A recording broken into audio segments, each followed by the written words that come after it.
Il y a une histoire triste. Souvent quand je raconte ça, ça me fait très mal. Il y a un jeune homme qu'on appelle Andreas. Il avait 27 ans. Il était copilote.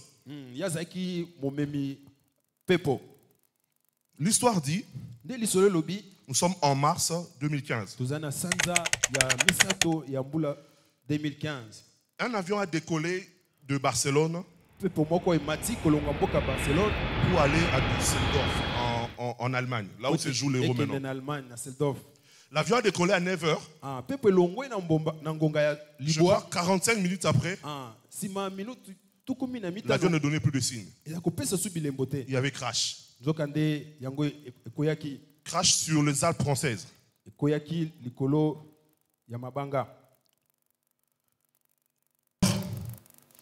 Sont partis chercher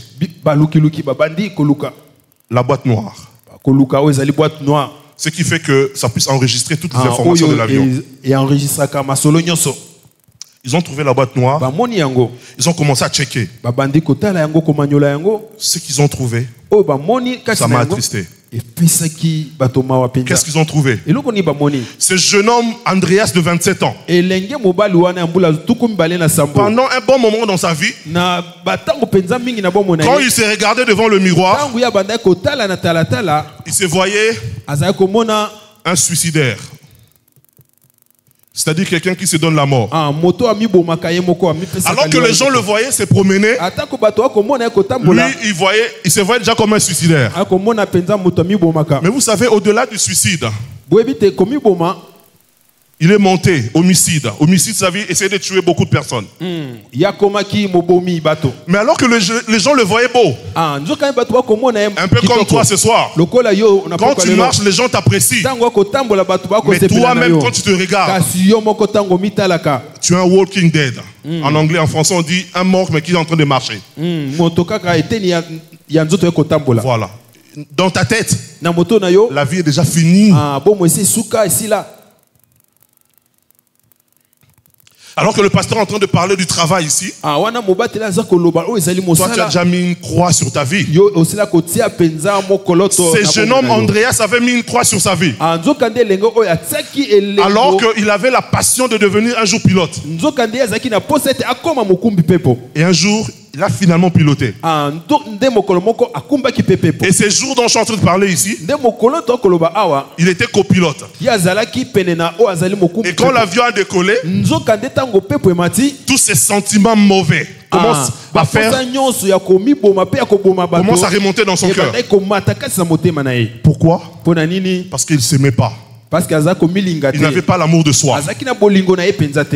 Et ces jours-là, les inspecteurs ont remarqué ceci. Que le pilote qui était à côté, lui, les jeunes, Andreas, lui poussait d'aller se soulager. Oh. Le pilote dit, mais je n'ai pas envie de me soulager. Il dit, non, vas-y. Je n'ai pas envie que quand on sera en l'air, que tu me dises que tu as envie de te soulager. Va maintenant. Le papa dit, non, je ne vais pas aller. Les enquêteurs ont vu qu'il a tellement insisté. Finalement, le papa est parti. Quand il a donné les dos au cockpit, il a bloqué la porte. Le pilote qui s'est soulagé, tout d'un coup, il voit l'avion en train de chuter. Cette histoire m'attriste. Tu sais, quand tu n'as pas l'amour de toi, tu es capable d'entraîner de multitudes derrière toi. Mais dans le mal, malheureusement, cet homme, le pilote, était en train de frapper à la porte. Andreas ouvre. Il n'ouvre pas. Les enquêteurs ont dit qu'il avait un silence plus ou moins démoniaque. C'est-à-dire qu'il voit l'avion en train de baisser de niveau. Mais enfin, dit Kimia. As-tu déjà vu des personnes à Salomabé, mais c'est comme si elles mutouté. Tu te poses la question, mais Mawelongwa, pourquoi? Il ne sait même pas Maintenant, si moi-même, je m'aime même pas, je vais t'aimer comment?